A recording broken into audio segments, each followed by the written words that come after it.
দীর্ঘ ৭ বছর পর বৃহস্পতিবার দ্বিতীয়বারের মতো বাংলাদেশ সফরে আসার পর তৃতীয় দিনেও কর্মব্যস্ত সময় পার করছেন জাতিসংঘ মহাসচিব আন্তোনিও গুতেরেস। এদিন গুলশানে জাতিসংঘের কার্যালয় পরিদর্শন করেন তিনি। সেখানে কর্মচারী-কর্মকর্তাদের সঙ্গে মতবিনিময় ছাড়াও কয়েকটি সেশনে অংশ নেন জাতিসংঘ মহাসচিব। এ সময় সংক্ষিপ্ত বক্তব্যে জাতিসংঘ মহাসচিব বাংলাদেশের আতিথেয়তার প্রশংসা করেন। To be in Bangladesh is in these difficult times a refreshing feeling that we are in a country of generosity, that we are in a country that is doing reforms in the line of democracy, of human rights, of inclusion.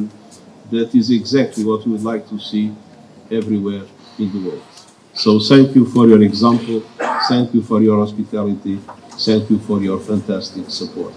বাংলাদেশের সংকটময় পরিস্থিতিতে জাতিসংঘ সবসময় পাশে থাকবে বলেও প্রত্যাশা ব্যক্ত করেন তিনি।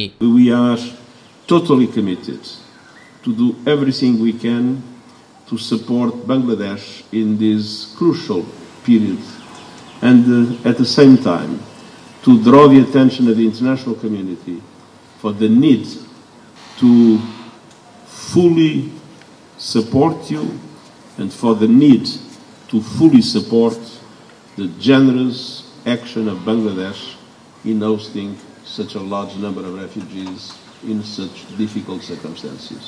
পরে ইউএন হাউস উদ্বোধন করেন জাতিসংঘ মহাসচিব Antonio Guterres. S M Arif, my TV, Dhaka.